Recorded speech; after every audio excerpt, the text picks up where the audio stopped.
Hi, babe. Good, thanks. How are you doing? I'm doing fine. I'm doing fine. You thinking about what are you thinking about? Oh, well, I guess I was thinking about affirmation. Um, I know that I had a talk about that actually with Sandy a long time ago, but we were talking about that a little bit, and I thought it was important and interesting to think about words and how um a good lit like probably a good litmus test is if you have an agenda with what you're trying to say. And that agenda could be to get an affirmation, right? To feel better, to be sure about X, Y, or Z, that is probably, that is not the best course of action. Like if you find yourself speaking with an agenda, stop. And it can sound a little harsh for the reason that a lot of times we think of community and relations as affirmation, as affirming each other. And yet, really, when you seek out that affirmation with that agenda, with those agendaed words, you're seeking something that nobody can give you. You think you can get it from somebody else, but you really can't. And so that's why it's so important to not speak with an agenda. And um, people do this all the time. People speak with agendas all the time. And you could say, well, don't words generally have an agenda? You're trying to communicate something. That's like the whole point, right? Isn't that an agenda? But that to me, it's different to have the openness of whatever those words might bring about, or like perhaps you're planting some sort of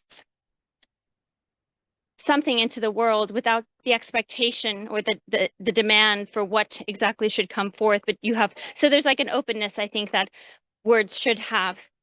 That doesn't mean that you don't think about what they are.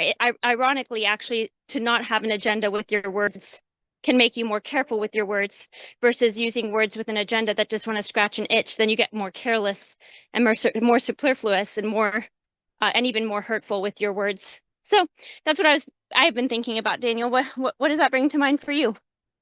I think that's a huge topic. Well, I mean, at the heart of belonging again, too, I mean, of the address is the distinction between rhetoric and discourse. Rhetoric being McCloskey, discourse being kind of the Kafka Frankfurt school, where discourse structures your subjectivity somewhere where you don't want to go. Whereas rhetoric is more of this kind of philosophical discourse, I want to say, or this speech that is creative, where people are exploring possibilities. And for McCloskey, this is at the very heart of the great enrichment, this way of speaking.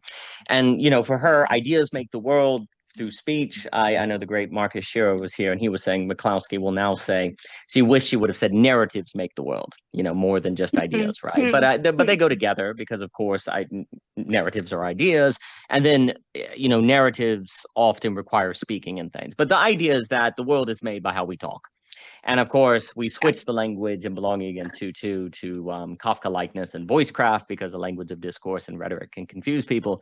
So really, a lot of the argument of belonging again is that how we speak really, really makes the world. Like it really Yeah. matters. And I think there's a lot of people looking at the world today, kind of asking, "What can we do?" It just seems like capitalism's ruined, the government's ruined, the world's burning, everything's on fire, and there's this kind of desire people have to do something. But then you look, I think Benjamin Studebaker is correct that the way is shut and that you can't really do anything in the sense of like joining the government and being the change you want to see. I think if you like get into government, you end up like Willie Stark in All the King's Men by Penwarren, where you're very like in getting into office, the very good things you wanted to do, you lose the ability to do. To get into the very act of getting into the position where you can make a difference requires you to give up your very ability to make a difference, if you will, or your subjectivity that can do it, or you get compromised, or so on and so forth. So there's this real kind of idea of how do we do something today? And yeah, I would actually argue learning to speak. If speaking and the quality of speech has made the world, then actually learning how to speak well, or to speak, or to kind of explore the mystery of speaking, is one of the most revolutionary activities that people can do today.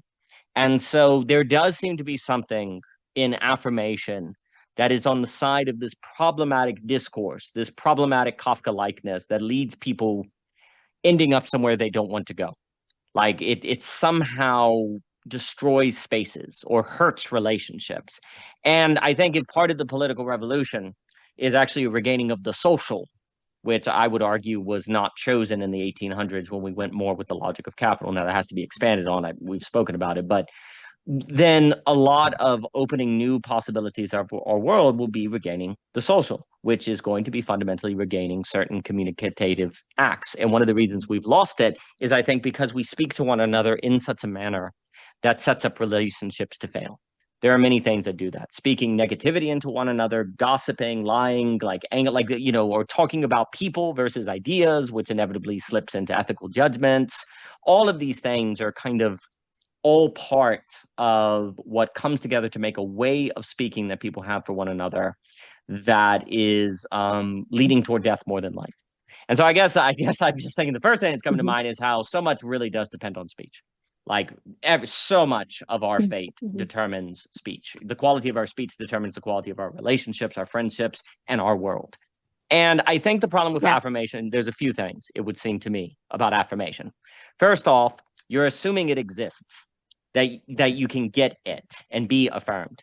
But what would that mean if certainty doesn't exist? We know certainty doesn't exist. You can get confidence, right? Like all there is confidence.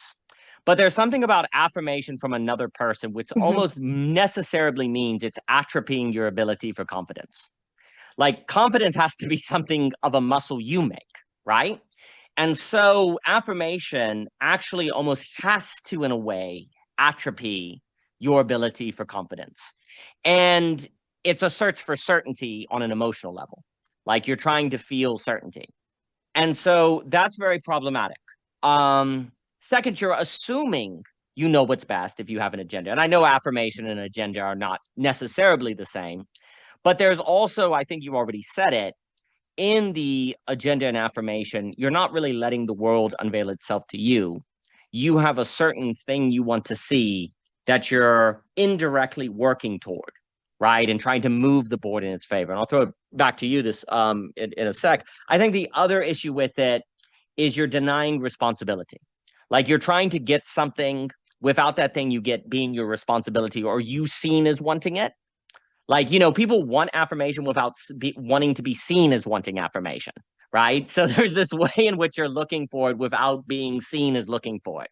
So that's problematic. Also with agendas, people want something, but they don't want to be seen as wanting it. They want you to want it and therefore kind of absolve them of being someone who is controlling people or who thinks they know what's best, right? So there's a lot of like, the problem is you're like adding a lot of layers to the situation that create complexity and confusion. And as a result, it creates more it creates more subtext than anything shared. Like, and so that leads to confusion and people feel paralyzed and all of those kind of things. There's a lot more to say on that, but I'll throw it back to you.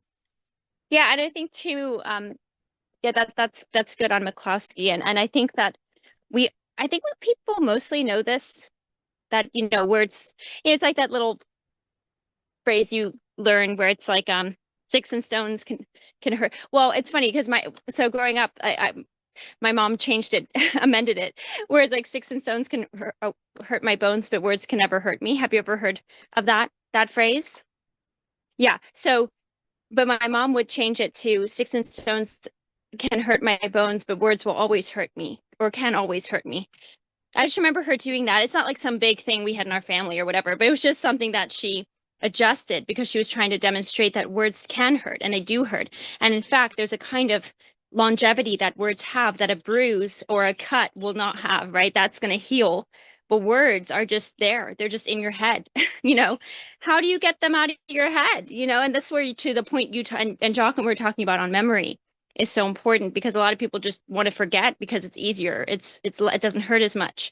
But you have to learn to sort of be able to live with words. But that's also why, again, I think most people generally think, they understand how words can hurt and how words can help, like words can be amazing too.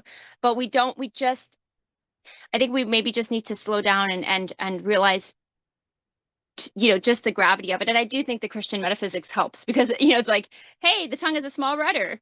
what does a rudder do? It steers the entire ship. Like it steers exactly where it's going to go. It's arguably what keeps it from getting shipwrecked, or being able to get to where it wants to go. So I think that, yeah, it's just, I think that this, I don't want to say deceptive, but the tricky thing to identify is being able to challenge your ethic that you have regarding relationships and how it feels to be in relationships and how it feels to be even loved, and realize that a lot of that love is actually a dependency. That, look, we do rely on one another as human beings. Of course we do. We're all interconnected. But when you start to outsource your own agency and you start to say, well, I just, I'm going to ask the agenda to be affirmed.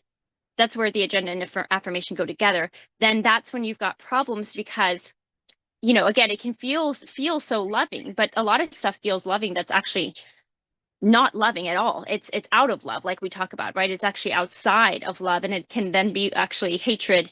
And you can be making somebody be put in torment just because you care about them and you love them, and so you want to free them or whatever it is. You want them to be happy, and then you actually are like, with your concept of love and how you would feel, whatever you think could be felt as love, you're gonna put somebody through hell. So it's just, yeah, it's important, and it's also does mean that anytime you are speaking, and I think maybe it's like when you're speaking from a place of insecurity or fear, that's another way to think about agendas, because a lot of times agendas are used actually speaking from a place of insecurity, fear, or being overly certain, which is often a way to hide your own fear or insecurity, or just the other uncomfortable feelings you might be feeling. So you just go to certainty, and yeah, I just think that's where it gets like a little bit more tricky with this ability to realize that just to, it's like, I'm just asking, right? And that's sort of, whenever somebody says that, like, or I'm just admit personally, whenever I'm just asking, no, you're not. Like, you're not just asking. You have an agenda. You are desiring to feel a certain way from how somebody else responds, and you're assuming that how they respond is actually going to satisfy that. When often maybe it does, but then it also doesn't last for very long. It's almost like a drug, and then you have to do it again. You have to hear it again, and the person could be saying it till they're blue in the face. And like that's why it's only ever going to come back down to you and yourself and what you are able to affirm in yourself. So nobody else can give that to you. So now I think what we could give to one another is belief in each other, like that we can all come to our own self-affirmation. I mean, and that does require love and support and care. And in the sense of like you're not, it's not unloving. We're not suggesting being like unloving with each other. In fact, this is the kind of strange, I don't want to say like almost inversion of what we think of love to be, but it's like actually the loving thing is to be able to say, I'm going to allow you to come to your own affirmation. I'm still going to be caring. I'm still going to be kind. I'm still going to be respectful, but I'm not going to scratch your itch because that itch is not something, it's almost a self-created problem. And, it only perpetuates it to scratch that person's itch, or, to get your itch scratched by somebody doing a type of affirmation with your words of that have this agenda. So, yeah, pretty important though, because I think for a lot, like, I want to say on the whole, we kind of get it reversed. So it's difficult to break from that because it does feel so unusual, strange even. And it really does take reservation and strength, I think inner strength, to be able to just stop. There are times when you just don't need to say anything, and of course there are also times when you do need to say something, but the power of our words is it's just quite in a sense unparalleled, really. And it's something to be very measured with and thoughtful about. So yeah, that's all. I'll throw it back to you. No, there's a lot there that's just extremely important. I think it's just very interesting because in one sense, it's like, what's wrong with affirmation? Certain people that love you want to affirm you. Isn't that all bad? And I think so much of, again, as you move from being a child where the name of the game is to figure out right versus wrong, right answers. As you get older, the name of the game is figuring out right things in the right way when it is not self-evident what the right way is. And in fact, you would have to talk about it or think about it or philosophize your life in order to begin to discern that. And where do you even begin? It's not exactly obvious. It's not exactly clear or anything like that. So there's a lot. I think also in the same way, what your mom was saying on, words will really hurt me. It kind of reminds me on this idea that, many libertarians or Margaret Thatcher people will be like, there's no such thing as the social. There's only individuals, right? Like, so you shouldn't be impacted by the zeitgeist. You shouldn't be impacted by the social because there's just individuals. There's a certain way in which that is true, but there's another way in which that is extremely wrong. The social does have top-down causation upon you. Like what people say is in your head, even if you don't want it to be. You are impacted by words. It is not like words in your head is not the same as choosing to hold a bottle or letting it go. It just is in you. It's just with you. And then what other people choose in the social does affect you. If your neighbors decide to play super loud music at 2 a.m, that has an impact on you, right? And you say, well, you can choose to ignore it or not, but you can't choose not to have to choose about it, right? And that requires mental energy and existential reflections and so on. So this idea that words are not real has actually corresponded with the idea that the social is not real. And therefore and that makes sense because words are the lifeblood of the social. And then you lose the social. And then since the social for me is the basis of political transformation now, there's no basis of political transformation now. It's gone. There's just the state and the individual. And that gets into Bernard de Jouvenel's extraordinary work on power, where we've lost the middle. We only have the individual and we only have the state, but we don't have the social. And therefore, we're in big trouble because you've got to have the individual. Please, please. Well, I was thinking, yeah, as you were talking, I mean, I think I do wonder if like politically, and you see this a lot with like the kind of push toward, um, like trigger warnings and stuff like this, in the sense that the statement saying, sticks and stones can break my bones, but words will never hurt me, is to say that like we ought not to be so sensitive to the place where we cannot handle words of difference or words of whatever it is, right? Whatever the words are. So there's a place for like a type of fortitude in yourself, but nevertheless, we will use words. So the realization of their power is not simply just to like I guess I'm just thinking like I'm kind of wondering maybe I could just ask the question more directly, like what happened there? Like, were they in the sense of it almost becoming, well, we can't, we have to put trigger warnings on everything. And I understand why people do that. I'm not even saying if that's right or wrong. I'm just saying that, is that like taking that too far of saying like, well, words can always hurt me. So we'll just make sure that nobody ever gets like triggered basically, or that nobody ever hears something that might set them off. Like, is that the impulse of it not being, it's going too far? Because, and how can it be more measured? For me, what makes it more, I don't know, like nuanced or more of the bothness of words is the fact that yes, words can harm. They also, though, can be absolutely critical to one's own awakening or one's own revelation or one's own capacity and life and love and all the good things of life. So, yeah, it's like we have to. To me, that's going in so extreme that you end up like not knowing how to do words at all. You just say don't do them, or like don't do these type of words, but it doesn't actually show you how to do them in the right way. So I don't know, what are your thoughts on that? No, I think there's a very big difference between gaining the capacities to handle negativity and the not being exposed to negativity.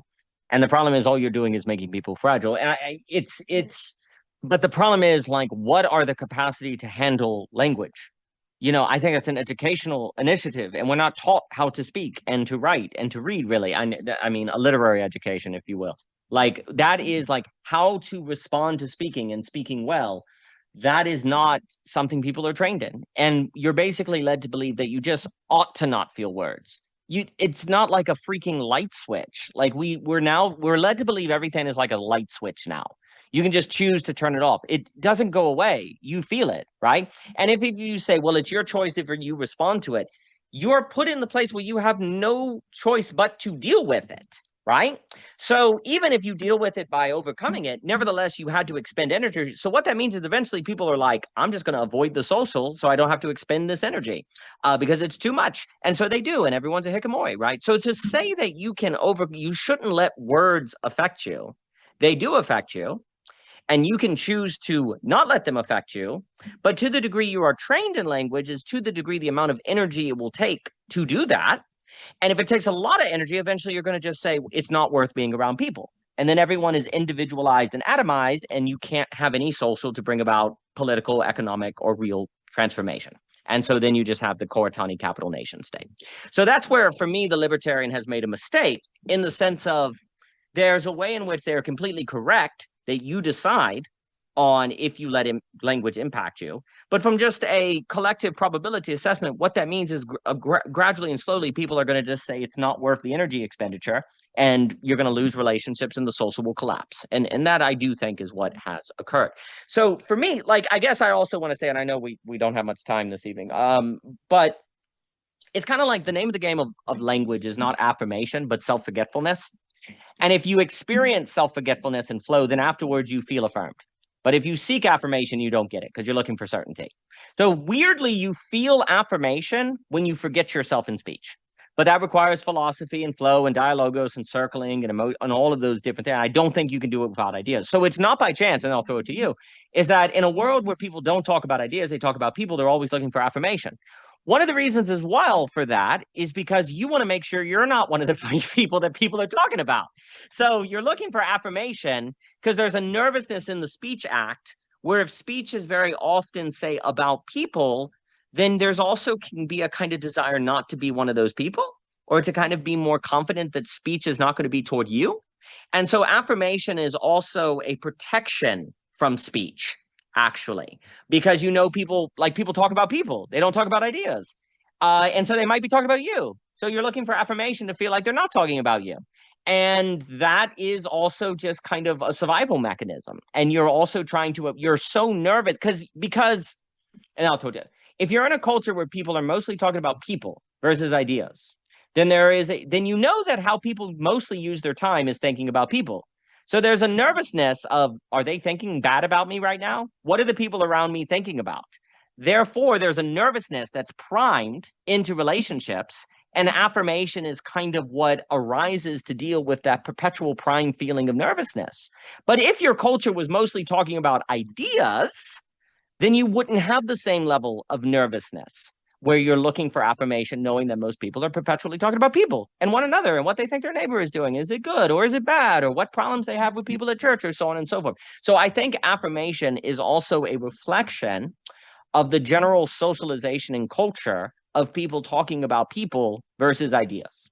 And I think that is also a big part of it. But let me throw it to you. And I do know we're short on time. Yeah, I don't think I'll have a whole lot more to add to that, but again, it's kind of a generalization. So this is not all liberal people, but yeah, it's just, I was kind of questioning the liberal impulse. So it's kind of like the libertarian is almost like, well, just choose for words not to hurt you. It can go in that direction, also as a reduction of libertarianism. Then the kind of the liberal position could be like, well, that might offend somebody, so I'm not going to say it, or we shouldn't talk about this, or we can't talk about this in this way, or whatever. Whereas there's almost a way in which if you can just kind of get back to understanding that the power of words, good and bad, then you can start to learn how. Because if you just say, well, they don't affect us, that's just not true, and then, well, we'll just not talk about this, that, or the other. Well, that's not cultivating any skills or any strength to be able to handle, the real or and I think too, I mean, people could say like, well, if you talk about ideas, then, then you're not talking about like the real stuff, right? But to me, the irony is that people create all these fabrications with their reality, right? Oh, we'll talk about the real stuff and how people really feel and how whatever it is. Wow, shocker. The reality is always something dramatic, and it's always something, like where, oh, there's these hidden things and stuff. And it's just like, you do realize that there's this really common theme to your reality, and that it's brokenness, as it's a chosen, fabricated illusion of like something that you just is dramatic and drama filled. So what I'm trying to say is that like talking about ideas, ironically, actually equips you to better handle and be in reality, because like we talk about, you also can, if you can talk about ideas with somebody in your life and understand how to do that with like things that don't feel so much more personal, then when you start to talk about the personal, you know how to do that. And actually the universal in particular always relate, Sherry will talk about this. So, it's a good practice, and it's actually the way in which you can better handle how to deal with the what some people might consider more real types of conversations or talking about the real stuff. But again, I just think it's funny because people talk about we'll get real, as in let's talk about, crappy stuff basically. And let's talk about let's make problems, and that's reality. And unfortunately, maybe that's what people have learned, and they can't believe in something otherwise than that. But I do believe that there is actually hope for joy and beauty and truth and goodness, and it can exist, and it can be the reality, which then is informed by the personal / particular and the universal, which is like the ideas and how they beautifully relate to one another. So yeah, I just wanted to say that too. That's all for me. No, I think that's well put. Well, I think there's a few things in that. One of the reasons you don't have an agenda, just quickly, you don't want an agenda in speech because reality is such that having an agenda gives you the opposite of the agenda. Because irony is the fabric of reality, which is a assertion. But that ultimately is why having an agenda is problematic, is because it actually makes things work out in a manner where the agenda, which could be a good agenda, even a good end, but seeking it in the wrong way leads to irony that undermines it. So that's a lot of it. The other thing is, yes, absolutely. If you don't expose yourself to speech, you're going to be weak in speech. And therefore, what's going to happen is the state will therefore, the state could, as a controlling mechanism, then give everyone trigger warnings and then eventually throw speech at them they can't handle. And then the people will be paralyzed and the state will win. So, weakening people to not be able to handle speech creates an opening for the state to then throw speech at people they cannot handle, and that be a means of control. You're not even going to need a big brother or, Brave New World. It will just be taken care of through speech people cannot handle. And then I suppose the last thing is the problem is if most people are speaking about ideas, I mean, people instead of ideas, then they probably do have a lot of drama and problems in their life. And so they just come to expect that dramas and problems are reality because that's all they see all the time. But the problem is to assume that that is necessarily the case, that that's some sort of truth of reality. No, it's a historic contingent reality due to a culture that is on the side of not having philosophy and ideas or speaking about ideas and not having the social to do that, not having rhetoric, not having voicecraft. If you have a culture on the side of basically talking about people, then that creates subjectivity as such where bad things happen. And so then people say, yep, bad things are reality. And if people aren't talking about bad things, they're not being real. But that's a reality we've made for ourselves by how we've enculturated ourselves. And we shouldn't over essentialize a reality we've made for ourselves because that's just a kind of cope to avoid responsibility for it. This is just the way things are. It's not our choices. It's not something we've made. So it's not our fault. No, it is our fault and we need to change. But I know we have to jump. Always good to speak with you, hon. All the best.